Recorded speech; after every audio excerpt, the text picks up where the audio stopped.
Hey, Dagobert from Dagobert's Tackle World here on the Gold Coast doing the fishing report for this weekend, the 16th and 17th of October 2021. Okay, we're going to start off offshore fishing, and this weekend the weather looks finally really good. Tomorrow is sort of 8 to 14 knots, and then Sunday's even better with a few hours there of around 5 or 6 knots mid-morning.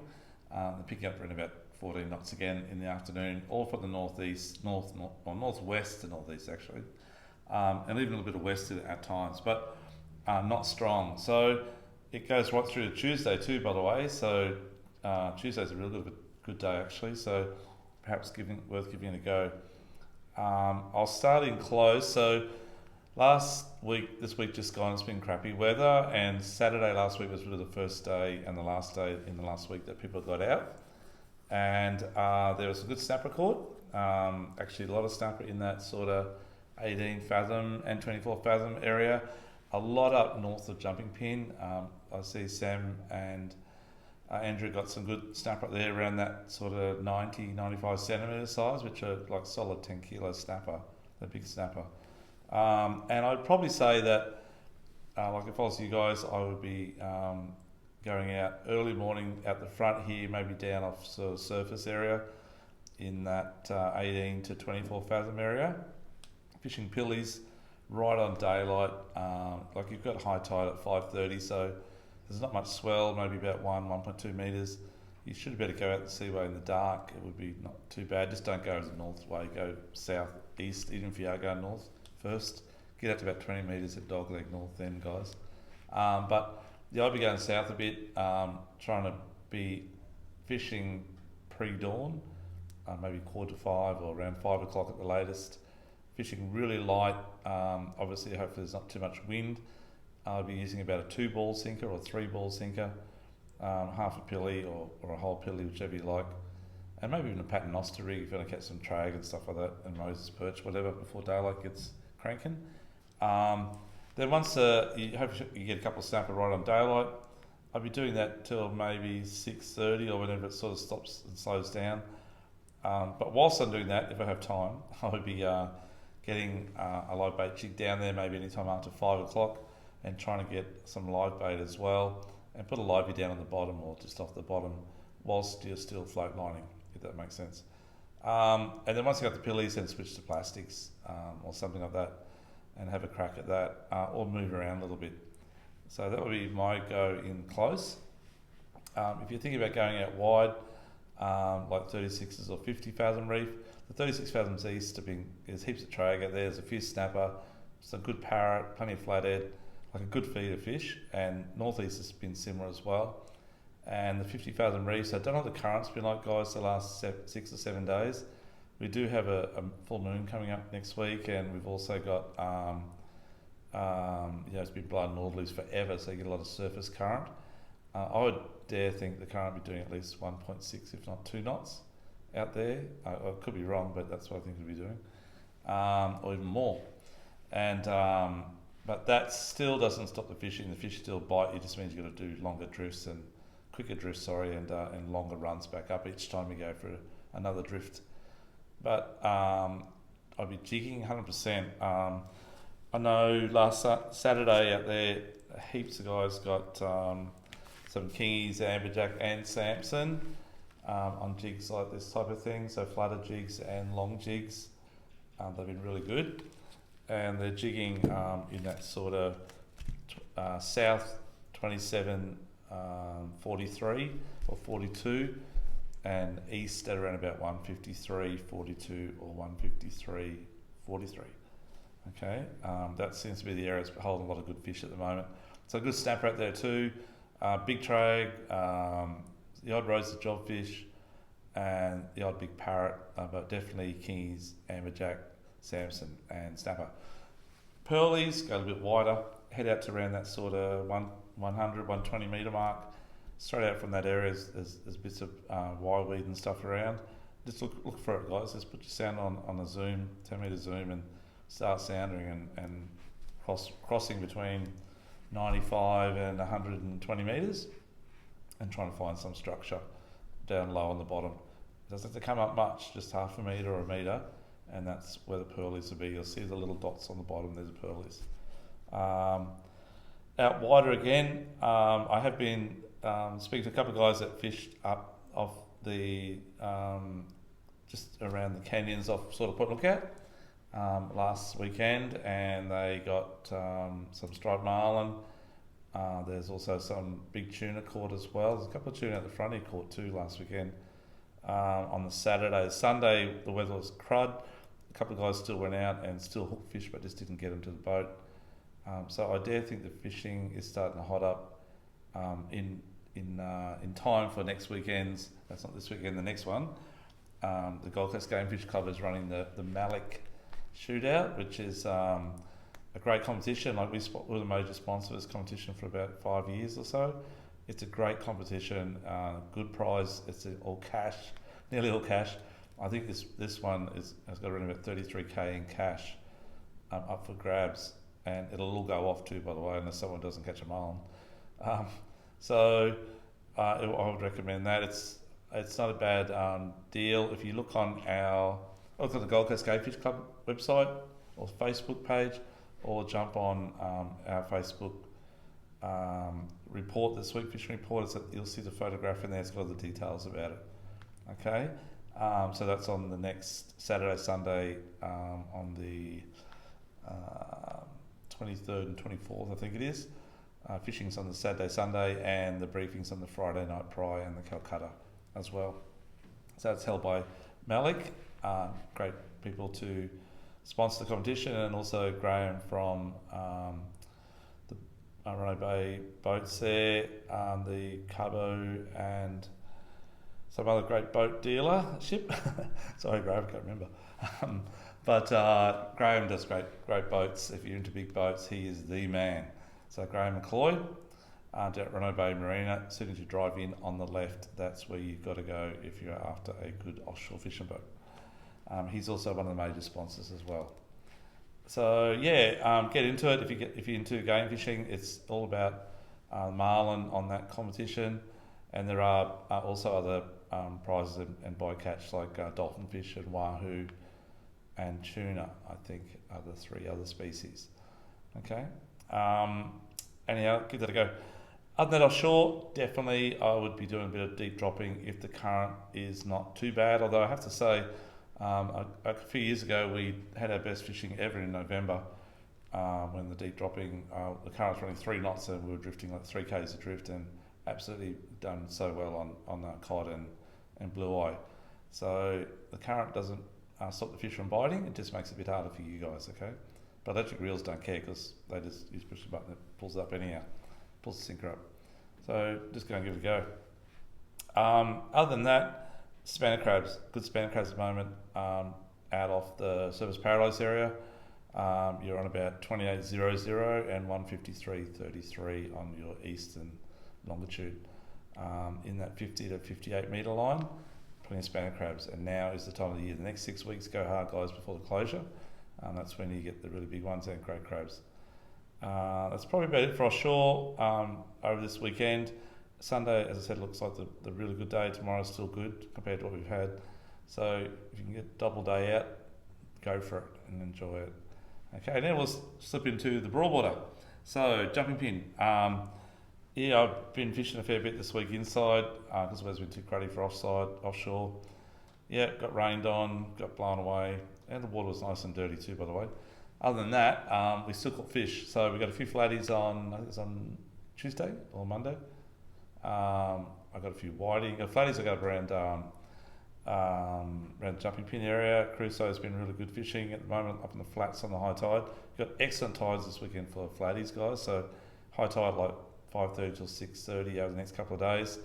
In the morning, fish that top of the tide up in the flats, casting big lures or soft plastics, and then as soon as it starts running out, just keep working for another hour or so till you got to get off the banks, and then go and work the holes and the drains and that with soft plastics for flatties. Okay, so good whiting around Gold Bank and around the edges of Kalinga Bank to stay out of the green zone, get up sort of west side of it a little bit out of the way. And I'd probably try up around the slipping sands as well, some good whiting up in that area as well. Taylor, haven't heard much last week, but I have no doubt they'll still be around. They'll be around Crusoe. They'll be around the southern end of North Stradbroke Island in the bar area, just inside. And I even catch them trolling flatty lures this time of the year around sort of the entrance to Tipler's Channel and around the bedroom area. So give that a shot maybe. Mud crabs, they'll be definitely in the Logan. You've got big tides this weekend, so if you can get out early morning or late afternoon and drop your pots, probably late afternoon to go on the high tide, and then get back up there the next morning on the high tide and check them, okay, up in the creeks, right up the creeks. Okay, give that a go. Sand crabs, try around sort of anywhere from Tipler's resort area, or Tipler's, not resort these days, camping ground, up to sort of the entrance to Tipler's Channel, where it's opposite Wally's Gutter there. Okay, broadwater, definitely flaties around the broadwater at the moment as well. This week there's been a lot of caught. Anywhere on the north wall of the Seaway, it's been not too bad. Around Crab Island, it's been not too bad, especially the northern end of Crab Island, between the two islands. Around Brown's Inlet, both between the two Brown Inlet, north and south. Aldershots has been good. It's just that the water's been a bit dirty from the rain and the northerly winds we've had, but it will get better as these big tides sort of clean it up a little bit, I hope. Get rid of that dirty water from the rain, but the problem is the big tides do stir the bottom up a bit because there's a lot of rum in the water, a lot of weed. Just got to put up with that, but the fishing will be not too bad. Whiting wise, definitely up the Pimpamar River's been great, right up just before Duck Creek there, and up around the old paddock, the old farm stockyards, a bit further past Duck Creek. Other areas, Coombe River's been really good, anywhere from out in front of the boat harbour at Paradise Point, along the edge of those banks where the greens are, green beacons, that is not green zone, green beacons, all the way around and then heading up towards in front of where Sentry Cove starts. There's a couple of big banks on your right on the east side of the river. Give them a shot. You'll need live bloodworms, beachworms or yabbies, okay? Other areas have been, Backer Wave Break's been fantastic, big whiting. The tides this weekend, you'd really need to start fishing around lunchtime or 1 o'clock in the afternoon on the bottom of the tide and fish that tide coming up. You may get them early morning up hard against the foreshore on the western side of Wave Break, fishing unweighted yabbies, so no sinker and just a yabby on a hook. Give that a shot, fishing right up close to the edge of the sand, or any weed patches you see around the edge of the weed patches. Also good tides for squid this weekend. The squid are back on. Hey, I went out the other day and I got 7 or something. It was like 2 weekends ago in an hour and a half, and I dropped a few. So they were definitely on. I see some guys have been out last weekend, and even the weather was cruddy on Sunday, they nailed like a dozen squid. So there's definitely good squid around at the moment, and they're getting bigger too. Try around Labrador, try around Bayview, try definitely down around the Gold Coast Bridge back to sort of the swimming pool area. Give that a go. Whiting up the Nerang River, really good tides this weekend, like fantastic tides. You've got high tide up there about 6:37 just on dark, and then you can fish the whole run out at night time with, again, live beachworms or mudworms. Gabbies are okay there, but not the best. The mangrove jacks, okay, the jacks are really starting to kick in now. For jacks, we've been flicking a lot of prawns, or we did last season, and probably to start doing again this season too, even up to this big bad boy like that sort of size. The next size down is my favourite, that sort of size there. You can run them unweighted like that, with the hidden hook, or you can use a jig head in there. So take that hook out and put a half ounce jig head in there, or a 3/8 in about a 3/0 or a 4/0, really good. Even down to that little size there, you've got to chase some flatties around the jetties and stuff like that. The prawns have been really, really good. The other thing with jacks is casting hard bodies around, and you're casting like deep divers. These are the Jackal Jespers. They've been really, really good. Jester, they're really good. And even the old shiners from Atomic Hards, they're really good as well. They do catch jacks. Ripalas, another good lure. This is jerk bait. They're really, really good as well. They get down around about 2 metres or so, and you just cast it on the pontoons and then just get it down quick to get down, and then just crank it just below the depth of the pontoon. Just slow the odd twitch every now and then, okay? Another thing happening at the moment is definitely flatties. Again, as I said, in the broadwater, give them a shot around Crab Island, and definitely mouth the canals if you're land-based. Try to, on the high tide in the morning, it's really good tides for you guys that are land-based. So I'd be fishing the mouth of all the canals at Runaway Bay, and perhaps even up the river a little bit. There's a few heading back up the river already, so give that a go. It's probably it for the broadwater. Oh, sorry, sand crabs. I got a heap of sand crabs last weekend. I'm always out fishing. I think I got about 14 or 16 crabs over a couple of days. The second day, most of my pots were checked, unfortunately, but I didn't lose any pots this time, so I was happy about that. But yeah, I was sort of getting like sometimes 2 or 3 crabs in a pot. And they're big sandies, they're really big sandies, okay, so maybe worth giving that a go. That's probably about it for the broadwater. But other than that, the freshwater scene, Hinds Dam, there's been quite a few bass around. Last Saturday there's quite a few caught. Sunday's a bit quiet, the barometer dropped. Spinnerbaits have been a bit of a go at the moment, so that sort of thing. Spinnerbaits are good. Just casting spinnerbaits where you can find the fish schooled up on your sounder, or casting the points or around any of the timber. Let it sink to the bottom and just slow wind the rod tip up a little bit and just twitch it every now and then. Okay, they're really, really good. That's so definitely worth bass and the Hinds Dam. There's a few Saratoga will start popping around now in surface lures as well, and hard bodies. The other big thing happening at the moment, I'll just talk about a little bit, is going dam fishing. So this full moon and the next full moon in November is like the best time of the year for impoundment fishing for barra. And the Wonga Dam and Montrine, which are only sort of 6 or 7 hours drive up the road, have been fishing really good. The big craze on them has been these mollusk shads, which is this fellow here. We've got a heap of these. These things sell like hotcakes. They're really good. They come in a array of different colours, and you just cast those over weed beds or over bait schools that are at the middle of the dam, and the fish are feeding up fairly high. I would definitely recommend, if you want to catch yourself a good barra, like a metre plus maybe, is to get yourself some lures and head up for an overnighter, 2-day trip or 3-day trip up to Wonga Dam or Montrine Dam. Welcome to pop in the store and we can tell you all about it, okay? And that's probably about it for the fishing scene at the moment. Just get out there and give it a go. So you've got inside jacks, whiting, flatties, and offshore still snapper. Dollies about to start, but I'm not talking too much about dollies yet because for a couple of weeks I want them to grow a bit bigger. And definitely kingies and amberjacks and even Samson out on that wider reefs on jigs, okay? Until then, Dougie Burt from Doug Burt's Tackle World. Don't forget to follow us on and subscribe to our YouTube page, Doug Burt's Fishing page, and also our Facebook page. And we'll do a written report later on tonight. And until then, enjoy the weekend, enjoy the nice weather. Get out there fishing. I'll be out there tomorrow. I'm going to work, but I'll be out there Sunday morning and give them a shot. And I might see you out there. Thank you very much, Dougie Burt from Doug Burt's Tackle World on the Gold Coast. Bye bye.